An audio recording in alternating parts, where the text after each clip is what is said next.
नमस्कार, मैं हूं पूनम ऋतु सेन और आप देख रहे हैं द लेंस। आज हम आपको एक ऐसे केस के बारे में बताने जा रहे हैं जो दुनिया भर के मेडिकल साइंस में चर्चा का विषय बन चुका है।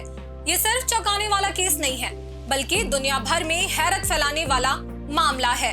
चिकित्सा विज्ञान की एक प्रतिष्ठित पत्रिका WebMD में एक खबर छपी थी जो पिछले एक महीने से ट्रेंड कर रहा है। अमेरिका के नामी गिरामी हॉस्पिटल की चूक को दरअसल आर्टिफिशियल इंटेलिजेंस ने पकड़ा। लॉस एंजल्स के एडवेंटिस्ट हेल्थ व्हाइट मेमोरियल में गिल मिनोज नाम का एक मरीज साइकिल से चोट लगने के बाद हॉस्पिटल पहुंचा, जहां डॉक्टर ने AI की मदद से ये पता लगाया कि मरीज को सेप्सिस जैसी गंभीर बीमारी है और इसके चलते उसका एक पैर भी काटना पड़ा। आखिर ये मामला क्या था? वर्ल्ड क्लास अमेरिकन डॉक्टर से ऐसे कैसे चूक हुई और AI ने कैसे उसकी जान बचाई?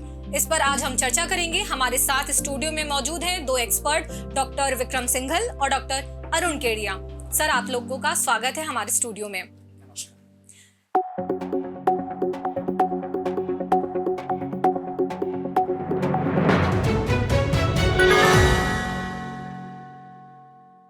इस बातचीत को शुरू करने से पहले सबसे पहले मेरा सवाल डॉक्टर अरुण जी से है, जो सेप्टिसीमिया के एक्सपर्ट हैं। सर, आपने इस मामले के बारे में सुना ही होगा, जैसे दुनिया भर में चर्चा है।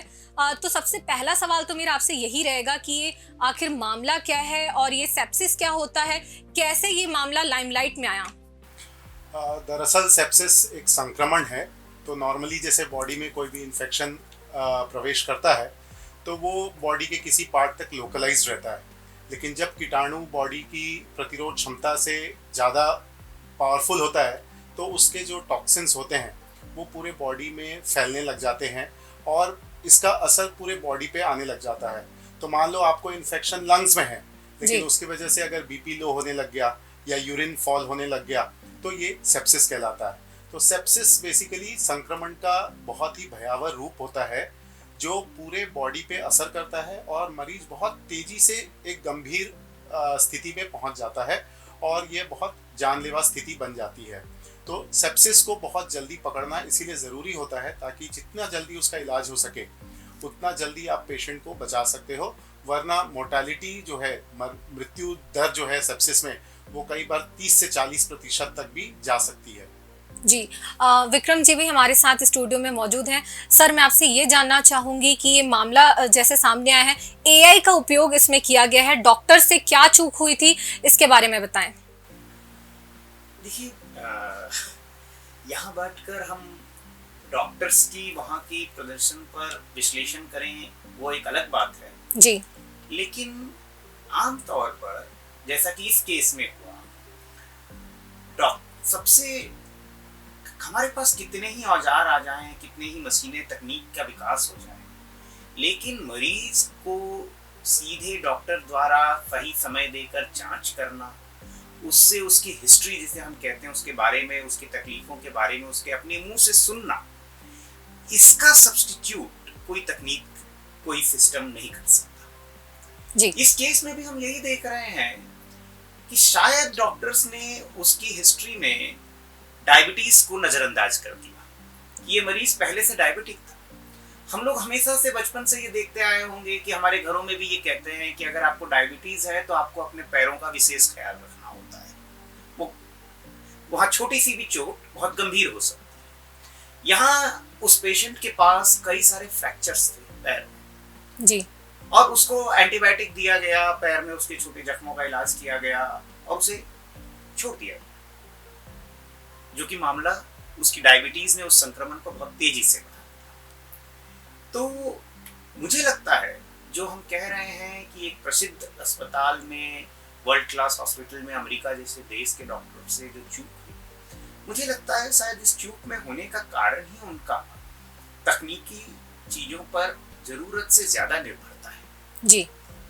तो यही मुझे लगता है कि तकनीकी के कारण, डॉक्टर्स की तकनीक पर निर्भरता के कारण ये चूक हुई। और अच्छी बात ये थी कि तकनीक ने ही यहाँ उसका रास्ता भी सुलझाया। जी, AI का उपयोग हम देखते हैं जिस तरीके से सामने आ रहा है, AI का क्या रोल है अभी मेडिकल साइंस में? विक्रम सर, आपसे सवाल रहेगा। देखिए, AI बहुत तेजी से बढ़ता हुआ एक नया तकनीक है और इसका क्या रोल है ये कहना बहुत मुश्किल है, क्योंकि जितनी देर में हम ये बात कर रहे होंगे हाँ। ये अपना रोल में विस्तार कर चुका होगा। बिल्कुल। मैं इस यहाँ आने से पहले इसका जो रोल था और इस कमरे से बाहर जाऊंगा तब तक इसका रोल बढ़ चुका होगा। तो इसीलिए ये तो हम नहीं कह सकते कि आज इसका क्या रोल है। हो सकता है अमेरिका में जो इसका रोल है वो भारत में नहीं है। भारत में शहरों में, बड़े शहरों में जो इसका रोल है वो हमारे गांव में रोल नहीं है। जी। हमसे और जो तकनीकी रूप से पिछड़े देश है वहां रोल कुछ और है। तो रोल तो तकनीक जो है अपनी उपलब्धता से, अपने सरल उसकी जो एक्सेसिबिलिटी और अवेलेबिलिटी दोनों बातें हैं कि वो कितना सुगम है लोगों के लिए, जी। उसके ऊपर उसका रोल निर्भर करता है। आज के दिन एआई जो है अभी उतना सुगम, उतना सरल नहीं हुआ है कि उसे गैर तकनीकी लोग, जिनमें मैं डॉक्टर्स को भी शामिल करूंगा, हाँ। डॉक्टर्स भी उस तरीके से प्रौद्योगिकी के लोग नहीं है, वो इसका उतनी आसानी से इस्तेमाल नहीं कर रहे हैं। हालांकि ये रोल बढ़ेगा। इस मुद्दे पर मैं एक बात से करूंगा, बस एक बात और मैं ये कहना चाहूंगा इस मुद्दे, खासतौर पे इस केस के सिलसिले में, कि जो नर्स थी उसे नहीं मालूम था कि यहाँ क्या दिक्कत है, सेप्टिसीमिया है, लेकिन उसे मालूम था कि कुछ गड़बड़ है। ये मरीज शायद उतना स्वस्थ नहीं है जितना इसे माना जा रहा है। ये जो एक्सपीरियंस के साथ, तजुर्बे के साथ, भले वो डॉक्टर नहीं सिर्फ एक नर्स थी, लेकिन ये जो उसके अंदर एक ख्याल आया कि कुछ तो गड़बड़ है, जी। ये जो इंट्यूशन है, ये मेडिकल साइंस में हमारे तजुर्बे की सबसे बड़ी देन होती है। हम इसे नजरअंदाज नहीं कर सकते। शायद तकनीकी के ऊपर निर्भरता ने इसी को कमजोर किया है। आगे मेरे ख्याल से डॉक्टर केडिया बेहतर रोशनी देंगे। देखिए, एआई का जो रोल है मेडिकल साइंस में अभी बहुत ही मैं कहूँगा कि प्राइमरी फेज पे है। 99% डॉक्टर्स अभी भी एआई के बारे में नहीं जानते हैं, और जो जानते हैं वो सिर्फ सुने हैं लेकिन उसका इस्तेमाल अभी नहीं समझे हैं। तो फिलहाल ये कहना कि मेडिकल साइंस में एआई बहुत योगदान दे रहा है, ये बहुत प्रिमिटिव स्टेटमेंट होगा, और मुझे लगता है कि अभी बहुत समय लगेगा कि सभी डॉक्टर्स को इसके लिए ट्रेन होने की ज़रूरत है। एआई डॉक्टर्स की सब्स्टिट्यूट नहीं बन सकती है, क्योंकि एआई को यूज़ करने के लिए भी डॉक्टर को अपनी इंटेलिजेंस की ज़रूरत पड़ेगी। जी। क्योंकि हर एआई टूल जो है उसका अलग अलग उपयोग है, और वो एक शिक्षित डॉक्टर ही समझ पाएगा कि कौन सा टूल किस चीज़ के लिए इस्तेमाल हो सकता है। तो एआई पर अपने आप में एक ये स्पेशलाइजेशन होगा, जो मुझे लगता है कि सभी डॉक्टर्स को धीरे धीरे समय के साथ अपने आप को ट्रेन होना पड़ेगा इस चीज़ के लिए, और इस चीज़ का यूज़ का फ़ायदा तभी होगा जब आप इसको प्रॉपर तरीके से इस्तेमाल कर पाएँ। लेकिन डॉक्टर साहब, एक बात जो एक सवाल मेरे जहन में भी आ रहा है यहाँ पे, कि आमतौर पे हम एक मरीज को, जैसा कि हम जानते हैं कि एक डायबिटिक पेशेंट है, या अगर डायबिटिक नहीं भी है, हिस्ट्री में डायबिटीज बहुत सिग्निफिकेंट है, लेकिन क्या आपको लगता है कि भारत में एक अस्पताल में जहाँ सही क्वालिफाइड डॉक्टर्स हैं, वहाँ गैस गैंग्रीन की सिचुएशन इस हद तक मिस हो सकती है कि पेशेंट को डिस्चार्ज कर दिया जाए? ये वाले केस में तो मुझे भी बड़ा ताज्जुब हुआ, क्योंकि पहली बात तो पेशेंट अगर डायबिटिक है और उसको ये पता चल चुका था कि उसके मल्टीपल फ्रैक्चर्स हैं, तो इससे साफ जाहिर है कि उसके पैर में सेंसेशन नहीं था। उसको पता ही नहीं था कि उसके पैर में फ्रैक्चर है, माने उसको दर्द का कोई सेंसेशन, कोई आभास नहीं था। तो ऐसे में डॉक्टर का उसके पैर को प्रॉपरली एग्जामिन करना अपने आप में बहुत ज़रूरी बनता है। और मुझे लगता है कि यदि किसी पेशेंट को गैस गैंग्रीन पैर में है, तो हम भारत में सिर्फ पैर को देखकर और उसको छूकर ही समझ जाते हैं कि उसमें गैस गैंग्रीन है। तो कहीं ना कहीं यही मैं कह रहा था कि क्रेपिटस जो हमें सुनाई देता है, जो आवाज छूते ही, वो मान लीजिए थोड़ा लेट भी हो, लेकिन अगर कंपार्टमेंट है और कंपार्टमेंट में गैस है, तो क्या एक मामूली सा एक्सरे भी उसे मिस कर सकता है, या एक अल्ट्रासाउंड से भी ये चीज मतलब एआई की टूल्स तक जाने की बात तो बहुत आगे की चीज, बहुत दूर की चीज है। तो मुझे भी यही लगता है कि शायद बड़े तकनीकी प्रौद्योगिकी पे ज्यादा निर्भरता से हम हमारे बेसिक्स कहीं भूल ना जाए। ये खतरा मेडिकल साइंस को हमेशा याद रखना चाहिए कि बेसिक्स आर बेसिक्स, और उनसे समझौता नहीं हो सकता। एब्सोल्युटली। और एआई कहीं ना कहीं डॉक्टर्स की क्रिएटिविटी पर हमला जरूर करेगा। डॉक्टर्स अपना खुद का ज्ञान इस्तेमाल करना छोड़ देंगे, और मुझे कभी कभी ये भी लगता है कि एआई का इस्तेमाल कॉमन बीमारियों और common day to day life की बीमारियों पर यूज़ करना उचित नहीं है। रेयर बीमारियों को पकड़ने में एआई ज़रूर सहयोग बन सकता है, बट कॉमन बीमारियों के लिए मुझे लगता है कि डॉक्टर्स को अपने स्किल्स पर जितना भरोसा करना चाहिए उतना शायद एआई पर अभी से भरोसा कर खुद की निजी अपनी बीमारियों को पकड़ने की क्षमता को नज़रअंदाज नहीं करना चाहिए। डॉक्टर अरुण जी, अभी आप जैसे बता रहे हैं कि डॉक्टर्स को प्रोफेशनल ट्रेनिंग की ज़रूरत है एआई में, खास करके इंडियन डॉक्टर्स को। लेकिन एक सवाल तो मेरा ये है, क्या मरीज़ जो होते हैं या वो एआई का इस्तेमाल करते हैं? हम डे टू डे लाइफ में उपयोग करते ही हैं आर्टिफिशियल इंटेलिजेंस का, तो इसका क्या असर पड़ता है? क्या हम इसका इस्तेमाल कर सकते हैं आम लोग? आप ऑलरेडी करते आए हो। पिछले कई सालों से आप लोगों ने गूगल में यूज़ किया ही है, अपने सिम्टम्स को आप लोग सर्च करते ही हो, और अब गूगल की बजाय आप एआई टूल्स पे बात करते हो। आपके पास चैट बॉट्स होते हैं डिफरेंट किस्म के। प्रॉब्लम बस यहाँ पे ये होती है कि कई बार एआई ज़रूरत से ज़्यादा बड़ी बीमारियों को पकड़ लेगा। कई बार आपको बहुत ज़्यादा ओवर डायग्नोसिस दे सकता है, और इससे कई बार मरीज ओवर एंजाइटी में डॉक्टर्स के पास आ सकता है। सेकंड, कई बार डॉक्टर्स पे इस भरोसा भी कम कर सकता है। यदि डॉक्टर कहता भी है कि नहीं आपको ये बीमारी नहीं है, बट एआई ने बोला है कि ये बीमारी की संभावना है, तो वो मरीज के दिमाग में कहीं ना कहीं बसा रहेगा कि शायद मेरे को बीमारी है, लेकिन डॉक्टर नहीं पकड़ पा रहे हैं। तो ऐसी कई सारी प्रॉब्लम्स आने वाले समय पे आ सकती है, सही कह रहे हैं, जहाँ डॉक्टर पेशेंट रिलेशनशिप खराब हो सकते हैं। बिल्कुल। और एक बात जो हम लोग शायद जब मेडिकल कॉलेज जाते हैं तो पहले ही दिन शायद हमें ये कहा जाता है कि if you make a rare diagnosis you will be rarely correct. ये हमारी गोल्डन डिक्टम है मेडिकल साइंस की प्रैक्टिस की, कॉमन थिंग्स फर्स्ट। और यही शायद एआई जैसे टूल्स ये गलती कर सकते हैं कि वो एक हड़बड़ी में रहते हैं कि कुछ छूट न जाए। यहाँ थोड़ा एक गंभीर मसला एक और भी है कि इंफॉर्मेशन जो है, सूचना जो है, वो ज्ञान नहीं है, नॉलेज नहीं है, और नॉलेज जो है वो विजडम नहीं है जी। तो डॉक्टर्स की एक्सपीरियंस से जो विजडम पैदा होता है, जिससे कि हम इंफॉर्मेशन को स्क्रूटिनाइज कर सकते हैं।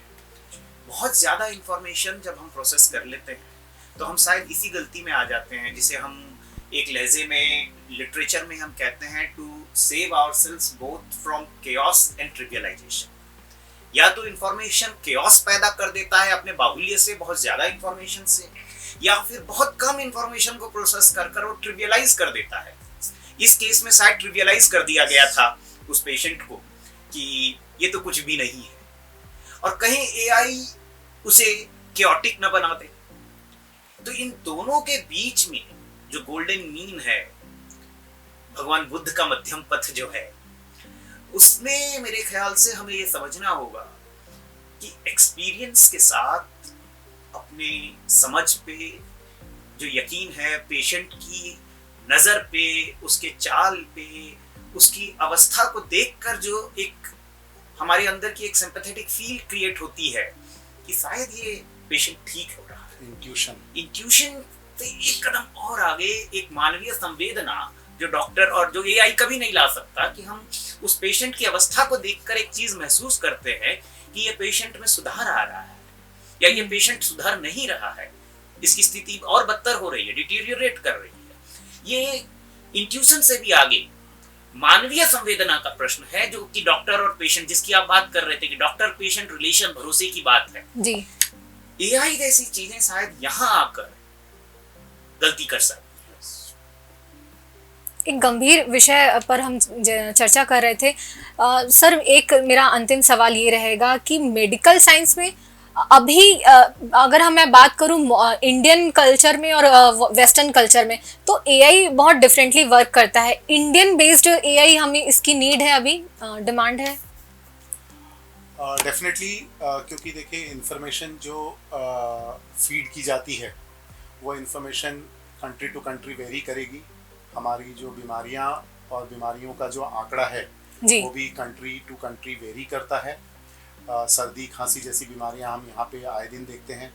वहीं अगर अमेरिका की बात करेंगे तो वहाँ पे खांसी का मतलब सीधा ट्यूबरकुलोसिस हो सकता है। हमारे यहाँ खांसी लगभग हर महीने लोगों को होती रहती है। तो बीमारियां बहुत डिफरेंट है कंट्री टू कंट्री। तो उसी हिसाब से एआई के टूल्स भी हर पूरे विश्व में एक जैसे काम नहीं करेंगे जी। तो मुझे लगता है कि कुछ एआई टूल्स कंट्री स्पेसिफिक भी होंगे और एआई की ट्रेनिंग भी जो है उसकी भी जो तरीका होगा, उसका जो यूज़ करने का गाइडलाइंस होगा जी। वो भी कंट्री टू कंट्री वेरी करेगा। हमारे यहाँ जैसे कि 70% लोग अभी भी ग्रामीण क्षेत्र में रहते हैं, तो एआई को ग्रामीण क्षेत्रों तक पहुँचाना अपने आप में एक बहुत बड़ा चैलेंज है जी। और मुझे लगता है कि फ़िलहाल एआई पर बहुत ज़्यादा भरोसा करना सही नहीं है, बट डेफिनेटली एआई का फ्यूचर रहेगा और डॉक्टर्स को भी ये चीज़ समझना पड़ेगा कि आने वाले समय में शायद कुछ सेगमेंट्स में हमको एआई का यूज़ करना पड़ेगा।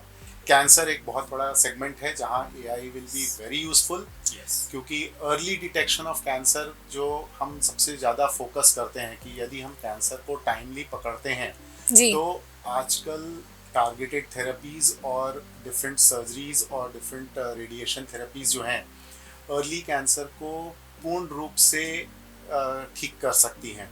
और यही कैंसर को यदि हम बहुत लेट स्टेज में पकड़ते हैं तो जो कन्वेंशनल मेथड्स हैं अभी हमारे पास, जिसमें हम कैंसर्स को अभी भी बहुत तेज़ी से नहीं पकड़ पा रहे हैं और लेट स्टेज में पकड़ पा रहे हैं, तब तक पेशेंट की लाइफ ऑलमोस्ट ख़त्म हो चुकी होती है। तो ये एक ऐसा सेगमेंट है जहाँ पे मुझे लगता है कि फ्यूचर ऑफ एआई डेफिनेटली है। और इसके अलावा AI definitely drug development, drug research और न्यूअर ड्रग्स के डेवलपमेंट में भी काफ़ी यूज़ हो पाएगा, बिकॉज एआई आपको गाइडलाइंस देगा कि आप क्या चीज़ को टारगेट कर सकते हैं बीमारियों पे, किस मॉलिक्यूल पे या किस रिसेप्टर पे आप वर्क कर सकते हैं जिससे कि आप नए स्ट्रैटेजीज बना सके हो ट्रीटमेंट के लिए। तो मुझे लगता है कि एआई को सही तरीके से इस्तेमाल करना सीखना है। और हाँ, जो अभी आपने और जो सवाल है कि कंट्री या रीजन स्पेसिफिक एआई की जो बात हो रही है मेडिकल साइंस में खास तौर पर, इसमें मुझे ये लगता है कि शायद पूरी दुनिया में जितने भी क्लिनिकल ट्रायल्स हो रहे हैं, आरसीटीज हो रहे हैं, उनमें एक बहुत बड़ा हिस्सा भारत का है, क्योंकि जिस परिमाण में हमारे यहाँ पेशेंट्स उपलब्ध हैं इन ट्रायल्स के लिए, अपनी रजामंदी देते हैं, वो शायद दुनिया में नहीं है और कहीं। तो मुझे लगता है कि पूरी दुनिया की एआई की डेवलपमेंट इसी डेटाबेस पर डिपेंड करेगी जो भारत जनरेट करेगा। और मैं ये भी कहूंगा कि हमारे एक राजनेता ने बहुत साल पहले ये बात को कहा भी था, शायद अगर मैं गलत नहीं हूं तो हमारे leader of opposition mister Rahul Gandhi ने इस बात को कहा था कि इंडियन इकोनॉमी के फ्यूचर उसके मेडिकल डेटा के अंदर है। जो मेडिकल डेटा जनरेट होता है हमारे यहाँ से, एआई शायद उस रेवोल्यूशन में भारत का जो रोल होगा वो सबसे क्रिटिकल होगा, क्योंकि जो डेटा एआई को फीड करेगा और जिससे एआई पूरी दुनिया में डायग्नोसिस या ट्रीटमेंट सजेस्ट करेगा, वो प्राइमरी डेटा हिंदुस्तान जनरेट कर रहा है। डेफिनेटली, लेकिन हमें ये भी देखना पड़ेगा कि हमारे यहाँ कितना डेटा फीड हो रहा है जी, क्योंकि अभी भी हमारे यहाँ डेटाबेस बहुत स्ट्रॉन्ग नहीं है जैसे कि अमेरिकन हेल्थ सिस्टम या यूरोपियन हेल्थ सिस्टम में जिस प्रकार से डेटा रजिस्टर होता है हर एक पेशेंट का, वैसा अभी भी भारत में नहीं हो पाता है, क्योंकि भारत में बहुत बड़ा चैलेंज है कि हमारे यहाँ नंबर ऑफ़ पेशेंट्स बहुत ज़्यादा है और उस हिसाब से द नंबर ऑफ़ डॉक्टर्स की जो अवेलेबिलिटी है वो कमज़ोर है। तो कहीं ना कहीं डॉक्टर्स ज़्यादा व्यस्त हैं पेशेंट देखने में और हम उनकी डेटा को सही तरीके से जमा करके नहीं रख पाते हैं। तो समय आएगा जब हम भी हर एक पेशेंट की डेटा धीरे धीरे जमा कर रहे हैं और गवर्नमेंट ने भी कुछ एक्शन लिए हैं जो डेटा बेस बनाने का, बट अभी भी समय दूर है। बट जैसा कि डॉक्टर विक्रम ने कहा कि वो दिन दूर नहीं जब भारत सबसे ज़्यादा डेटा जनरेट कर पाएगा, तो आई थिंक वो सही भी है।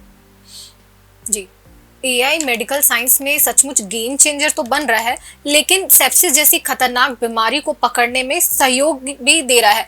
लेकिन सवाल ये है कि क्या ये टेक्निक हमारे गांवों तक पहुंच पाएगी, इसे सही तरीके से इस्तेमाल करने के लिए हमें क्या करना होगा, ये सारी स्ट्रेटजीज हमें इस पर बनानी होगी। डॉक्टर विक्रम सिंघल और डॉक्टर अरुण केडिया का शुक्रिया कि उन्होंने अपना कीमती समय हमारे लिए निकाला और हमारे दर्शकों को महत्वपूर्ण जानकारी भी दी। आपको क्या लगता है, क्या एआई मेडिकल का फ्यूचर है? कमेंट में हमें ज़रूर बताएं।